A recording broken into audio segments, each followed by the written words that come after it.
Please.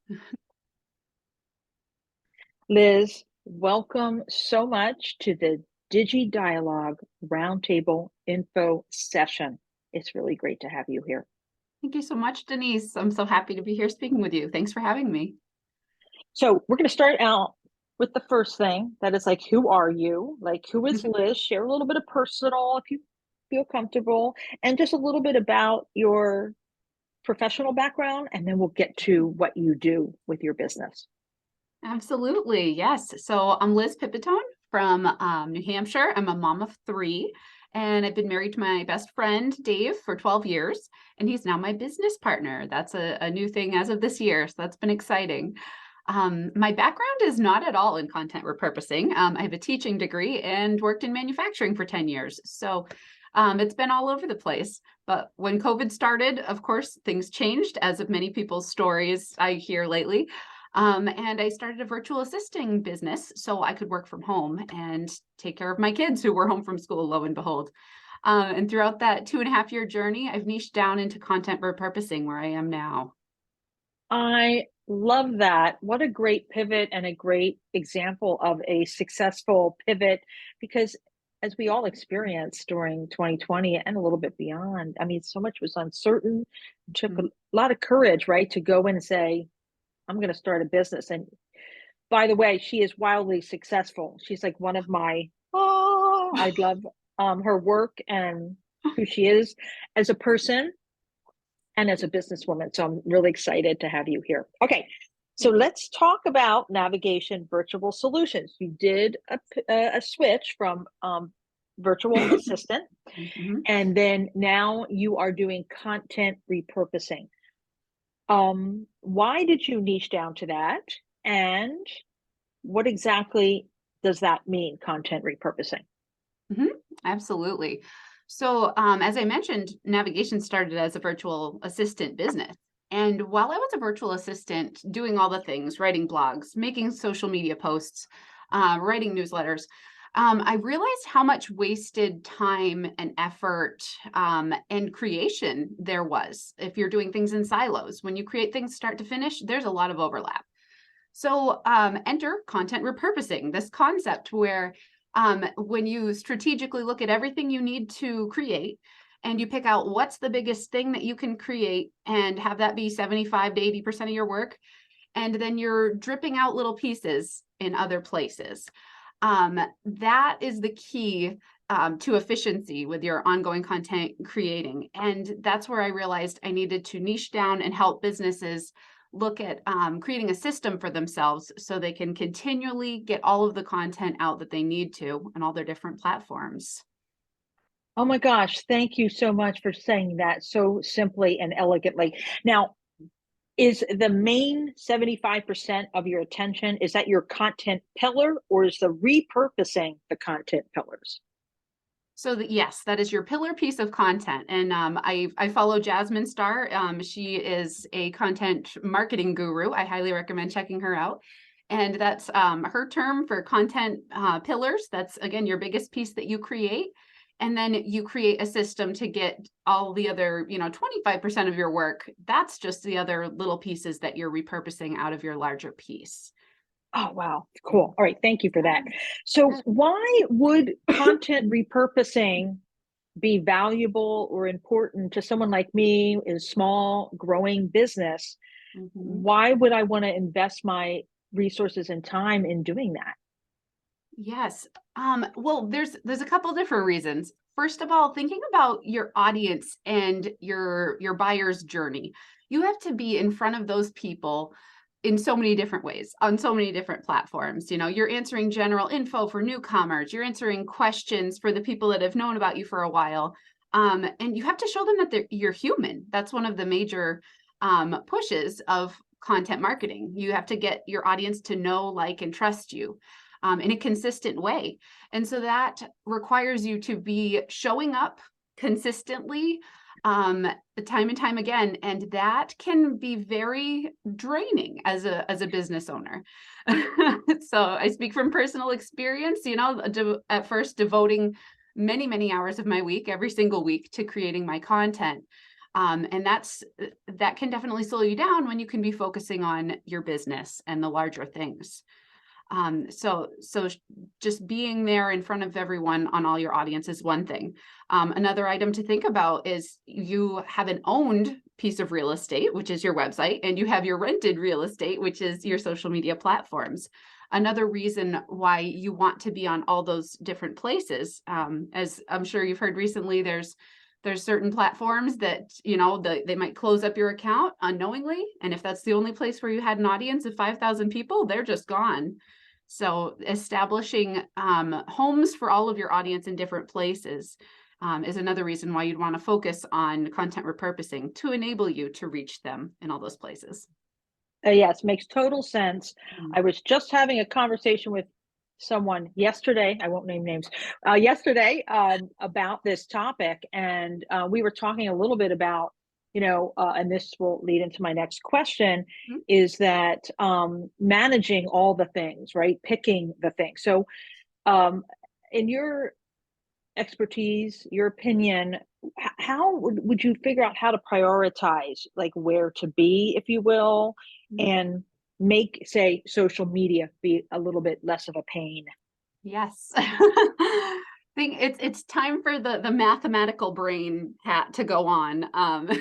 In terms of thinking in categories is going to be one of your best friends when you're planning out a strategic way to repurpose your content. So think about the categories of the people you're trying to reach. Your potential customers on social media.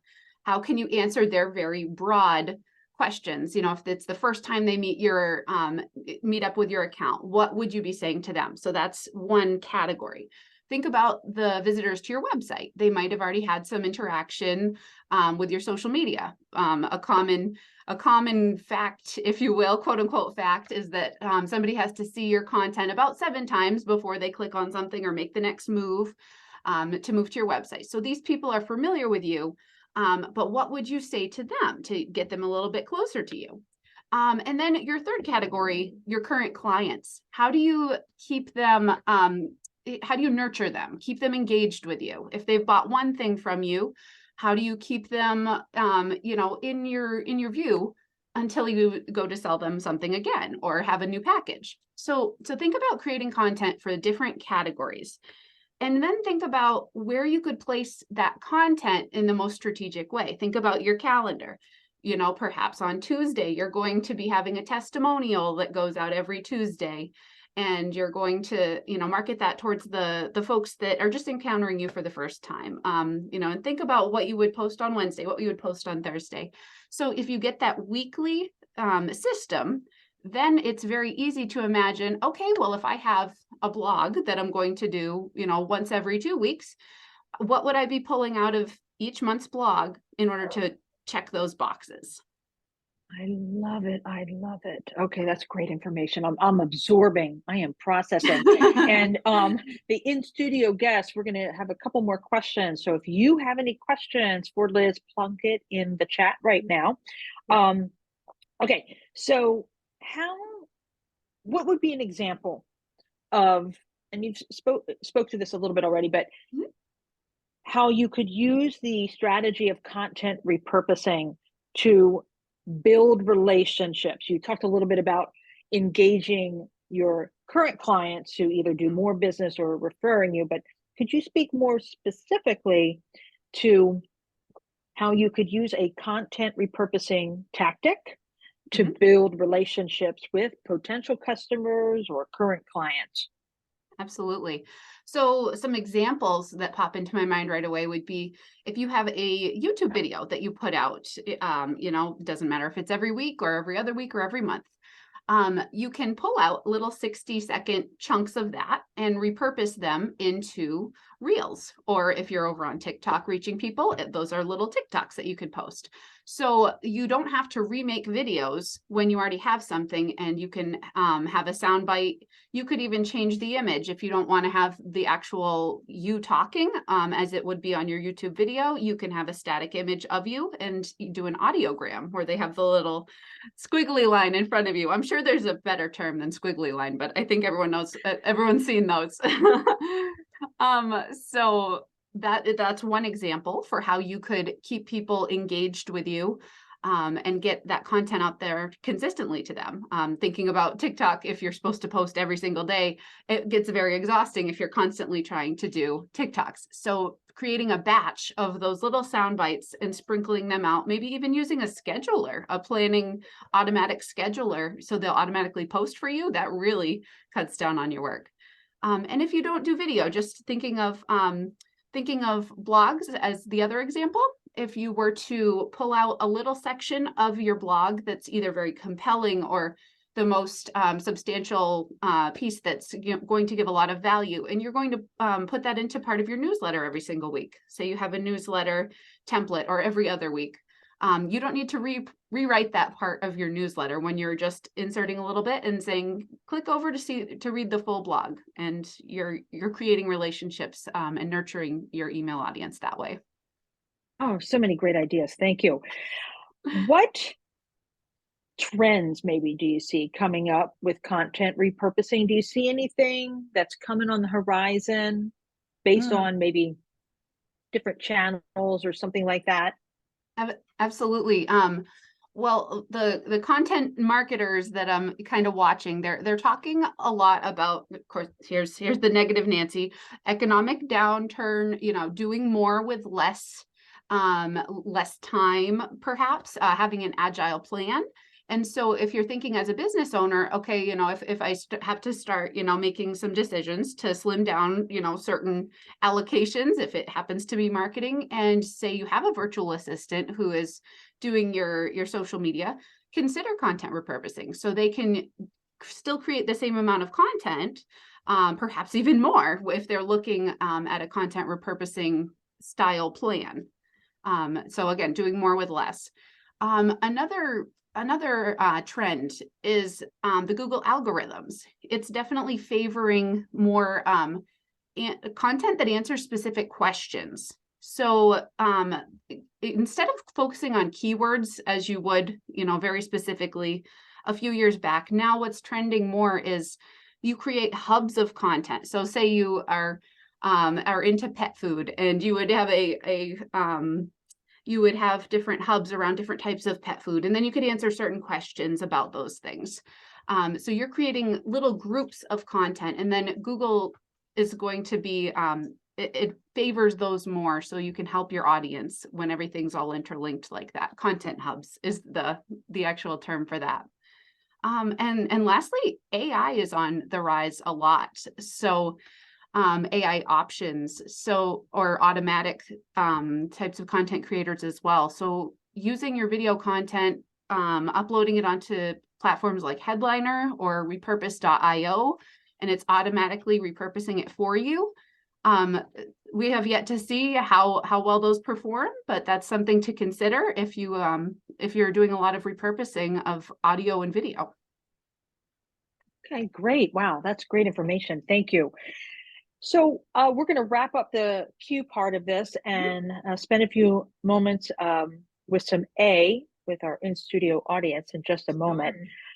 What would you say is a number one tip, or just one of the many, I'm sure, tips you can offer uh, to business owners like us to keep in mind when you're thinking about pursuing content repurposing? Maybe it's the first step because you're like, oh, this sounds fascinating.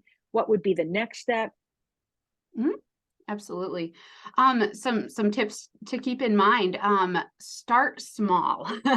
So one of the biggest thing I've seen in my own content and other people's is that if you're feeling overwhelmed by how much you want to create, it leads to burnout. So when I first started doing content repurposing, I'm like, oh, this is so great. I'm going to make a video every single week, and I'm going to repurpose it into a podcast, and I'm going to be, putting little bits all over Instagram and Facebook. And oh my goodness, I think it lasted a couple weeks. I was a one-woman show. That was not feasible. So starting with something small, like doing, a blog, and simply pulling out a good quote out of that blog, posting it every Tuesday, and then an introduction to that blog, announcing that it came out, post that every Thursday, something along those lines. Very simple is a great way to get your feet wet, and then to add more after that. And cross post too. you know, if you're posting it on Facebook, you can, you know, maybe change the language up a little bit, add a few more emojis and make it more Instagram friendly. Same thing, LinkedIn, dress it up, make it more office friendly in terms of its caption. So you can get a lot more content out of, you know, just creating your blog from the start. And then the other thing is to think of content repurposing in an agile way. So, you know, that's project management term, of course, just being able to pivot quickly and change things around. I was trying to think of a good analogy for this. And so this is my first time sharing this analogy, but thinking of it like a rain cloud, you know, it's flexible in shape. And it's got, you know, rain that you can sprinkle anywhere as much as you need to. So you're always creating that rain cloud. We'll make it a happy little rain cloud like Bob Ross. And you know, how often are you going to create that? You create, you know, one the first half of the month and one at the end of the month, and you're going to sprinkle your content as needed on the different platforms that you need to. And if one doesn't perform well, you don't need to disrupt your entire system. Just dial that back, sprinkle a little more onto a different platform and adjust, see how things perform from there. Oh, this is great, Liz. Thank you so much. You shared so much wisdom. I am actually definitely going to be going back and rewatching this conversation because there were so many yummy takeaways. Thank you so much. Thank you, Denise. I'm glad it was helpful. Thanks for having me.